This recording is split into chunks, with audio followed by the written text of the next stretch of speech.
Question 1. In the context of image quality degradation, a nuclear medicine technologist observes increased scatter radiation during a myocardial perfusion study using TC99 meters. The patient has a high body mass index BMI, which contributes to tissue attenuation. The technologist considers adjusting acquisition parameters to mitigate scatter effects.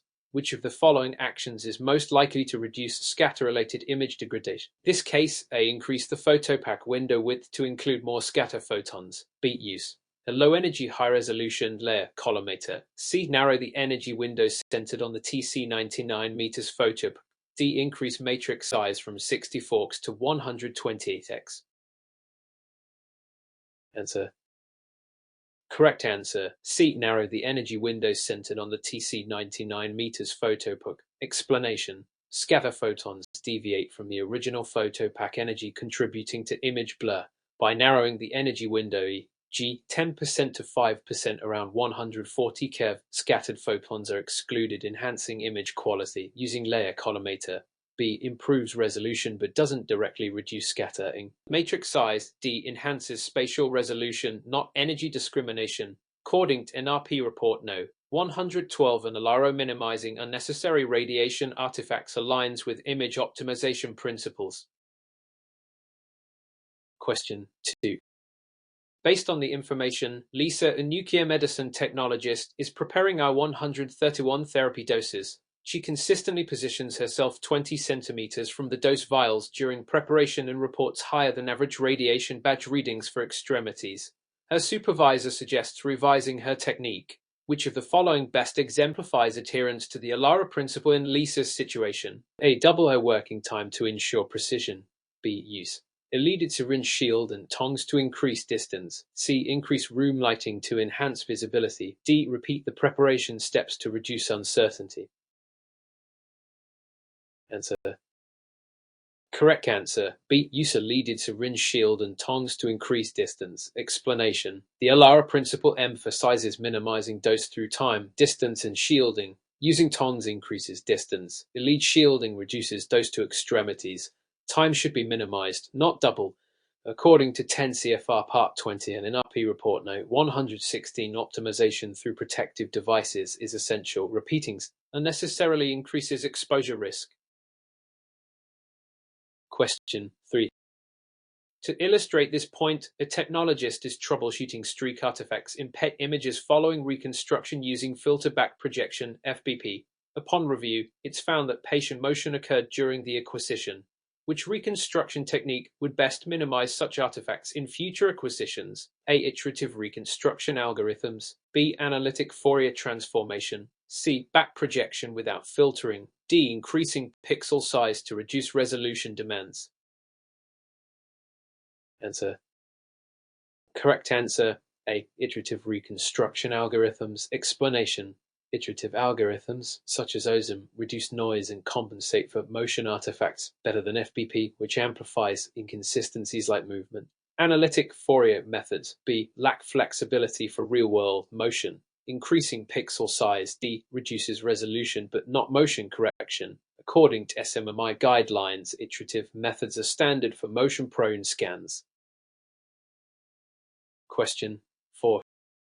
Given the circumstances, Mr. Rodriguez is scheduled for a gastric emptying study. He reports consuming a small meal 2 hours before arrival due to misunderstanding the prep instructions. What is the best course of action by the technologist? A. Proceed with the study to avoid schedule delays. B. Administer a pharmacologic agent to speed up gastric transit. C. Cancel and reschedule the study with proper patient re-education. D. Modify the study protocol to match the current patient condition. Answer. Correct answer. C. Cancel and reschedule the study with proper patient re-education. Explanation. Gastric emptying studies require standardized conditions e.g. 4-hour fast to ensure valid measurements. Pre-test food intake compromises accuracy. Rescheduling ensures diagnostic integrity and adheres to ACOM guidelines and Joint Commission patient safety standards on informed consent and instruction clarity. Altering protocol while using medications introduces variability. Question 5. In what ways can a technologist's annual dose equivalent limit be exceeded without regulatory violation? A. If the dose is distributed evenly across the year. B. If the exposure is from naturally occurring background radiation. C. If the dose is to extremities only. D. If the technologist receives written consent from a radiation safety officer. Answer. Correct answer. B. If the exposure is from naturally occurring background radiation. Explanation. Regulatory dose limits e.g. 50 mSv for occupational exposure per NRC at EFR 20 exclude background radiation, medical exposure as a patient, and voluntary participation in research. Extremity dose limits are separate e.g. 500 mSv, but the total effective dose equivalent still applies. D. Cannot override regulatory thresholds. Question 6. From a practical standpoint, Michelle notices inconsistent count sensitivity during planar imaging. The gamma camera's uniformity correction was not performed for several days. What is the most likely cause of her imaging issues? A. Crystal hydration. B. Collimator misalignment. C. Improper energy windows setting. D. Lack of updated uniformity correction. Answer. Correct answer. D. Lack of updated uniformity correction. Explanation. Uniformity correction adjusts for variations in detector response. Without routine updates, artifacts and false defects may appear. According to NEMA New 1 standards, daily flood field uniformity is essential. Crystal hydration A leads to long-term damage, but uniformity correction directly impacts short-term count consistency. Question 7.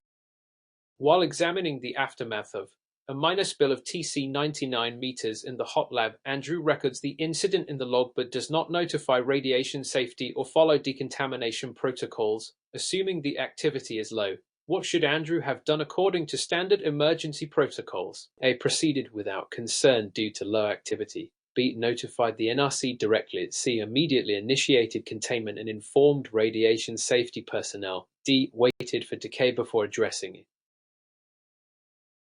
Answer. Correct answer. C. Immediately initiated containment and informed radiation safety personnel. Explanation. Even minor spills require documentation, containment monitoring, and notification, according to NRC Regulatory Guide 10.8 and state-specific emergency protocols. Prompt action prevents spread and ensures compliance. Waiting or ignoring is a violation, regardless of activity levels, especially in very. Question 8. Throughout the course of a lung perfusion scan, incorrect anterior-posterior orientation was used during image acquisition for a patient with suspected pulmonary embolism. What is the most appropriate step to address this issue? A. Rely on lateral images to interpret findings. B. Reconstruct images using existing data. C. Repeat the study with correct positioning. D. Annotate the orientation errors in the report. Answer. Correct answer. C. Repeat the study with correct positioning. Explanation.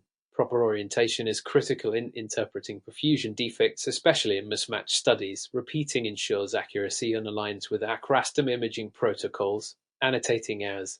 D. Is insufficient. Reconstruction. B. Can't correct misorientation if data was acquired incorrectly. Lateral views are supplementary, not primary. Question 9. The foundation of safe radioactive waste disposal includes understanding decay and storage guidelines. A facility stores R123 waste in a designated shielded container. Which of the following is a requirement before disposal into regular trash? A. Waste must be stored for 30 days regardless of isotope. B. Radiation survey confirms no detectable activity above background. C. The RO verbally approves disposal. D. Waste may be incinerated if decay is near completion. Answer.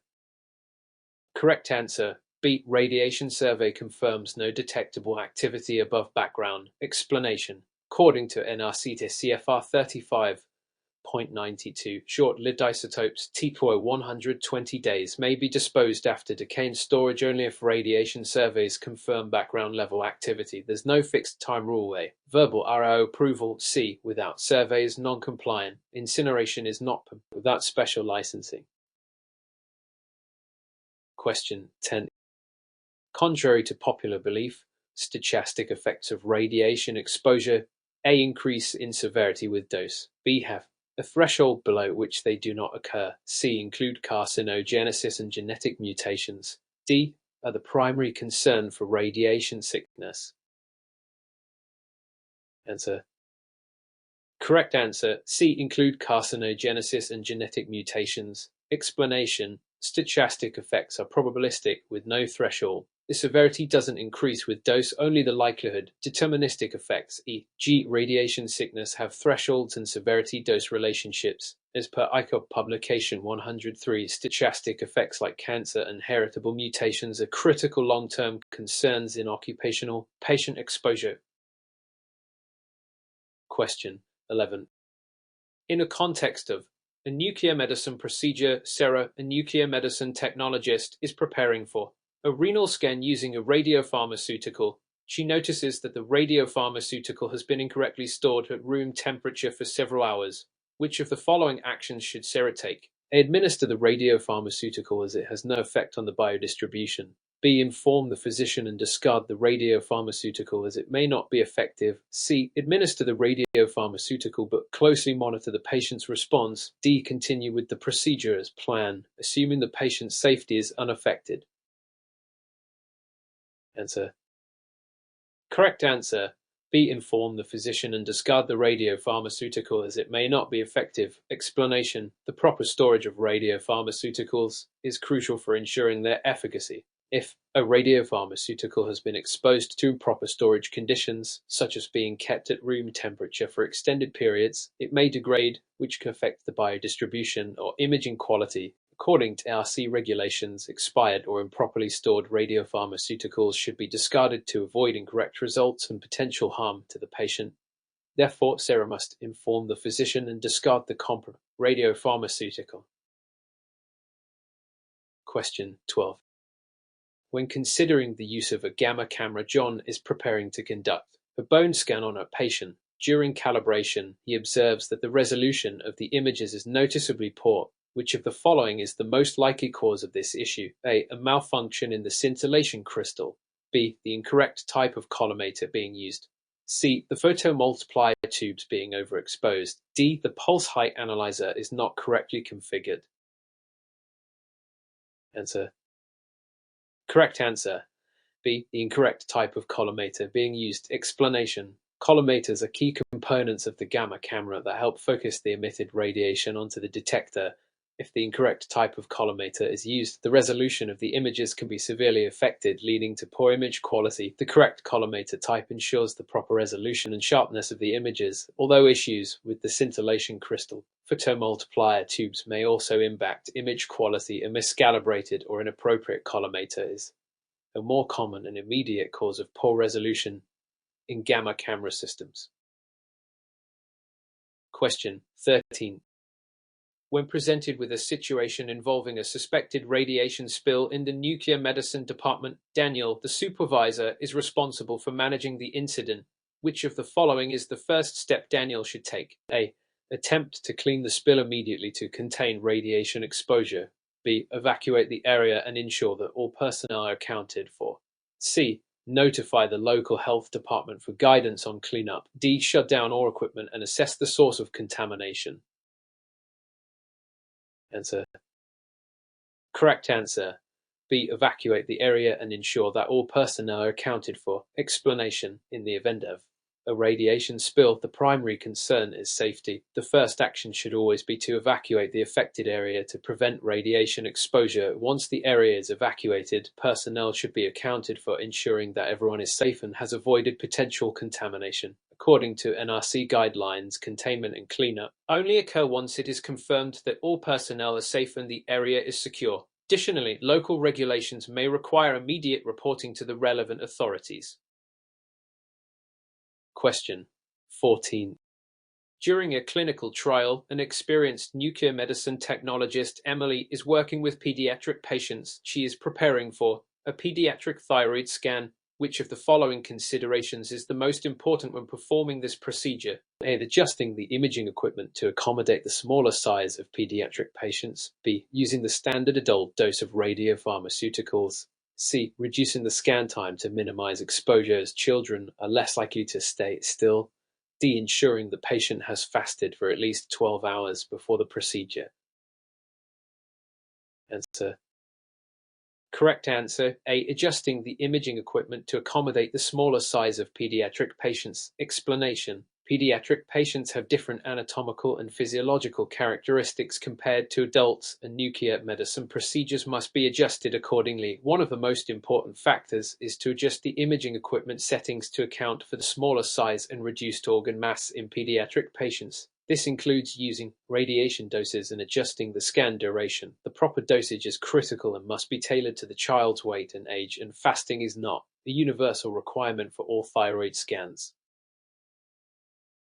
Question 15. As demonstrated by the increasing use of SPECT imaging in clinical practice, a patient undergoes a myocardial perfusion scan with a radiopharmaceutical. During the procedure, the technologist notices that the imaging quality is poor. Which of the following is the most likely cause of this issue? A. The photomultiplier 2 gain is incorrectly set. B. The radiopharmaceutical has decayed. C. The detector head is misaligned. D. The patient's heart rate is too high for optimal imaging. Answer. Correct answer. C. The detector head is misaligned. Explanation. Misalignment of the detector head can result in poor image quality during SPECT imaging. The detector needs to be positioned correctly to ensure that the emitted radiation is captured from the correct angles and that the images are reconstructed properly. While incorrect settings or decayed radiopharmaceuticals can impact the scan, the misalignment of the detector is a more immediate and likely cause of poor quality, especially in myocardial perfusion studies. Question 16. When analyzing a patient's biodistribution following a bone scan, Alex notices that the tracer has accumulated abnormally in soft tissues. Which of the following is the most likely reason for this finding? A. The patient has a history of renal impairment, which affects tracer clearance. B. The radiopharmaceutical was stored improperly, leading to degradation. C. The scan was performed too soon after the injection, before the tracer had time to reach the bone. D. The patient was not adequately hydrated prior to the procedure. Answer. Correct answer A. The patient has a history of renal impairment, which affects tracer clearance. Explanation. Renal impairment can significantly impact the clearance of radiopharmaceuticals, leading to abnormal biodistribution patterns. If the kidneys are not functioning properly, the tracer may accumulate in soft tissues rather than being excreted in the urine, which can result in inaccurate imaging results. This emphasizes the need for proper assessment and history taking before performing any nuclear medicine procedure, especially in patients with known renal issues. Question 17.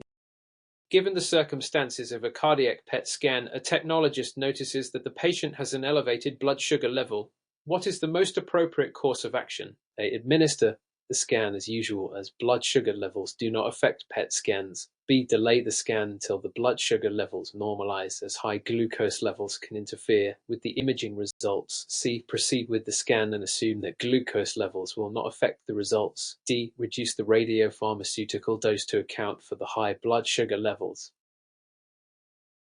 Answer. Correct answer. B. Delay the scan until the blood sugar levels normalize, as high glucose levels can interfere with the imaging results. Explanation. Elevated blood glucose levels can interfere with PET imaging by affecting the uptake of the radiopharmaceutical, particularly when using fluorodeoxyglucose (FDG). The presence of excess glucose in the bloodstream can cause non-specific uptake in tissues, which can interfere with the accuracy of the scan. According to established guidelines, it is critical to ensure that the patient's blood glucose levels are controlled prior to performing a PET scan to obtain accurate results. Question 18. Which of the following principles should be prioritized when preparing a radiopharmaceutical for injection in a nuclear medicine department? A. Minimize the time between preparation and injection to reduce decay of the radiopharmaceutical. B. Prioritize the use of the highest possible dose to ensure accurate imaging results. C. Store all radiopharmaceuticals in a common refrigerator to maintain their efficacy. D. Prepare the radiopharmaceuticals in a well-ventilated area to prevent contamination. Answer. Correct answer A. Minimize the time between preparation and injection to reduce decay of the radiopharmaceutical. Explanation: radiopharmaceuticals have a half-life and will decay over time. Therefore, it is crucial to minimize the time between preparation and administration to ensure that the radiopharmaceutical is administered when it is at its peak activity. Decaying radiopharmaceuticals result in lower image quality and less accurate diagnostic information. Additionally, safety protocols regarding storage and preparation should always be followed to prevent contamination or misuse. Question 19. In light of recent developments, the introduction of hybrid imaging systems, such as PET, has greatly enhanced diagnostic accuracy. When using such a system for a whole-body scan, what should the technologist be aware of to avoid incorrect interpretations? A. Always use the highest possible radiation dose to improve imaging quality. B. Both modalities, CT and PET, should be performed at the same time to prevent motion artifacts. C. PET and CT scans must be aligned correctly, as misalignment could lead to erroneous fusion images. D. The CT scan must be completed first and the PET scan should follow afterward to ensure proper image fusion. Answer. Correct answer. C. PET and CT scans must be aligned correctly, as misalignment could lead to erroneous fusion images. Explanation: the fusion of PET and CT images offers enhanced diagnostic capability. However, the images must be accurately aligned to ensure that the anatomical information from the CT scan corresponds with the functional data from the PET scan. Misalignment could result in incorrect interpretation, leading to a diagnosis. Proper calibration and patient positioning are critical to achieving correct fusion images and ensuring diagnostic accuracy. Question 20. While analyzing the use of radiation protection in nuclear medicine, a technologist is concerned about exposure to radiation during the preparation of a radiopharmaceutical. Which of the following principles should the technologist prioritize to minimize exposure to themselves and others? A. Ensure that the radiopharmaceutical is administered as quickly as possible to minimize exposure. B. Maintain a safe distance from the radiation source whenever possible. C. Use shielding when handling the radiopharmaceutical to reduce exposure. D. Only wear a lead apron if there is significant exposure to radiation. Answer. Correct answer. B. Maintain a safe distance from the radiation source whenever possible. Explanation: the principle of maintaining distance from radiation sources is one of the most effective ways to minimize exposure. According to ALARA principles, distance, time, and shielding are the core strategies for radiation protection. By increasing the distance between the technologist and the radiation source, exposure is significantly reduced. Although shielding, limiting exposure time are also important, maintaining distance should always be prioritized. Question 21. A patient undergoing a positron emission tomography (PET) scan for an oncological evaluation experiences discomfort during the procedure due to claustrophobia. Which of the following is the most appropriate action the technologist should take? A. Proceed with the scan as planned, as it is important to complete the procedure. B. Offer the patient sedation or anxiolytics to help with the discomfort after consulting the physician. C. End the procedure and refer the patient for a different type of imaging modality. D. Ask the patient to take deep breaths and reassure them that the discomfort is temporary. Answer. Correct answer. B. Offer the patient sedation or anxiolytics to help with the discomfort after consulting the physician. Explanation: for patients who experience claustrophobia during PET scans, offering sedation or anxiolytics after consulting the physician can help alleviate discomfort. This ensures the patient is comfortable enough to complete the procedure, reducing the chances of incomplete imaging or patient distress. It is important to not proceed with this without addressing the patient's anxiety, as this could result in suboptimal imaging or complications. Question 22. A radiopharmaceutical for a bone scan has a half-life of 6 hours. Which of the following is the most accurate statement regarding its decay over time? A. The radiopharmaceutical will lose half of its activity after 12 hours. B. The radiopharmaceutical will lose 1/4 of its activity after 12 hours. C. The radiopharmaceutical will lose half of its activity after every 6-hour period. D. The radiopharmaceutical will lose its entire activity after 6 hours. Answer. Correct answer.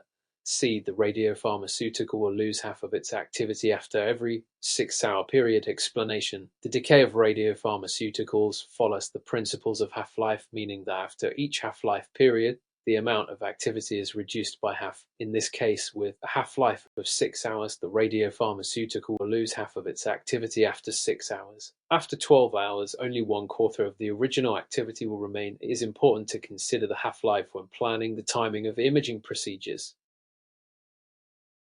Question 23. During a fluorodeoxyglucose (FDG) PET scan for cancer staging, a patient accidentally consumes a high-carbohydrate meal shortly before the procedure. What is the most likely outcome of this mistake? A. The imaging results may be compromised due to the increased glucose uptake by normal tissues. B. The imaging results will be improved due to the enhanced FDG uptake in tumor cells. C. The patient will experience a delay in the scan as the FDG needs more time to accumulate. D. The glucose will not affect the FDG uptake as it is a separate process. Answer. Correct answer A. The imaging results may be compromised due to the increased glucose uptake by normal tissues. Explanation. High levels of glucose in the bloodstream can cause normal tissues to absorb more FDG, which can reduce the sensitivity and specificity of the PET scan for detecting tumors. This interference may lead to compromised imaging results, making it more difficult to distinguish between normal and abnormal tissue. Patients should be instructed to fast prior to an FDG PET scan to avoid this issue. Question 24. During a thyroid scan, the technologist notices that the patient's radiopharmaceutical dose was incorrectly administered. Which of the following should be the immediate next step? A. Proceed with the scan as planned and adjust for the incorrect dose. B. Discard the radiopharmaceutical and re-administer the correct dose. C. Perform the scan, but take note of the incorrect dose for future reference. D. Administer second dose immediately to correct the error. Answer. Correct answer. B. Discard the radiopharmaceutical and re-administer the correct dose. Explanation. In the event of a dosage error, the appropriate action is to discard the incorrectly administered radiopharmaceutical and re-administer the correct dose. Ensuring that the correct dose is administered is critical for achieving accurate imaging results and maintaining patient safety. Proceeding with the incorrect dose could result in suboptimal imaging or an interpretation. Question 25.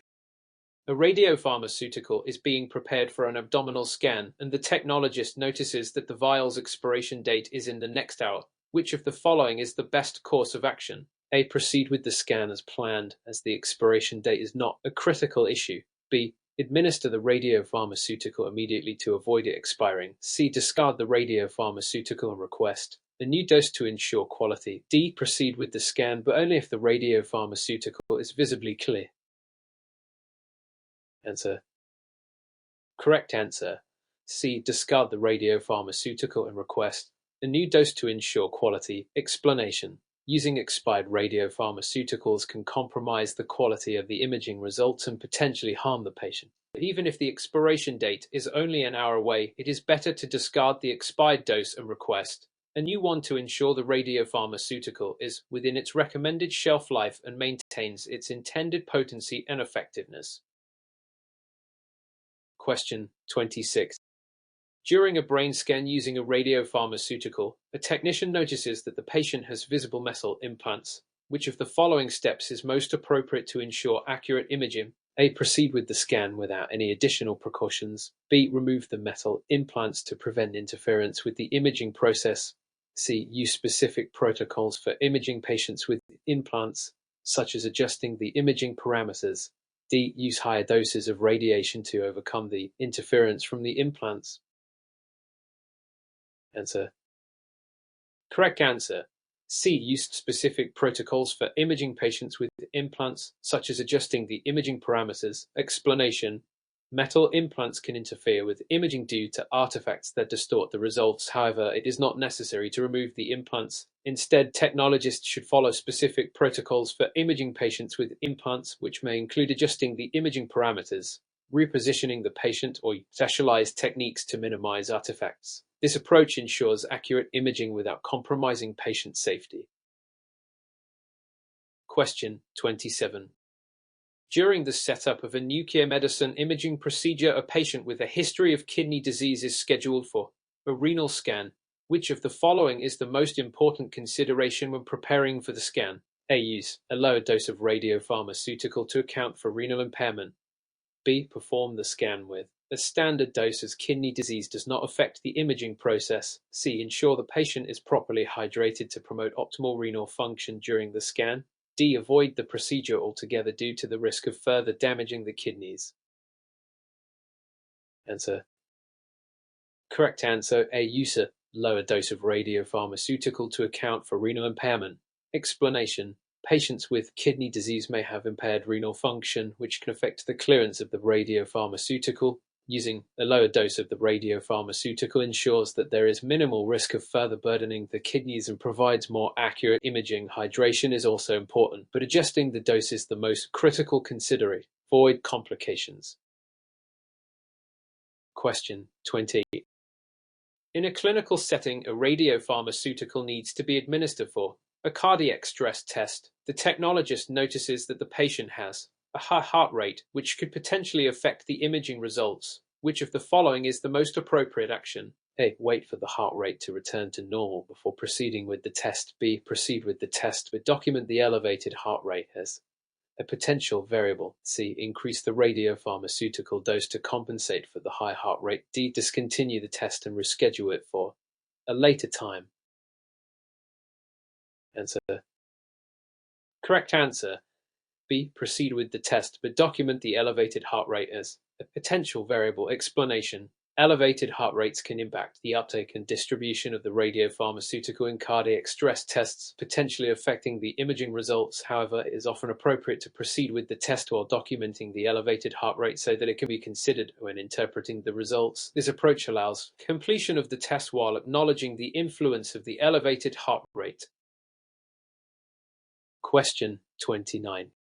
During a PET scan, the technologist is working with a patient who has a history of diabetes. To ensure optimal imaging, what is the most important action the technologist should take prior to the scan? A. Ensure that the patient has fasted for at least 12 hours to avoid glucose interference. B. Administer insulin to control the patient's blood sugar levels before the scan. C. Confirm that the patient's blood glucose is within normal limits before proceeding with the scan. D. Proceed with the scan without any special preparations, as diabetes does not affect imaging.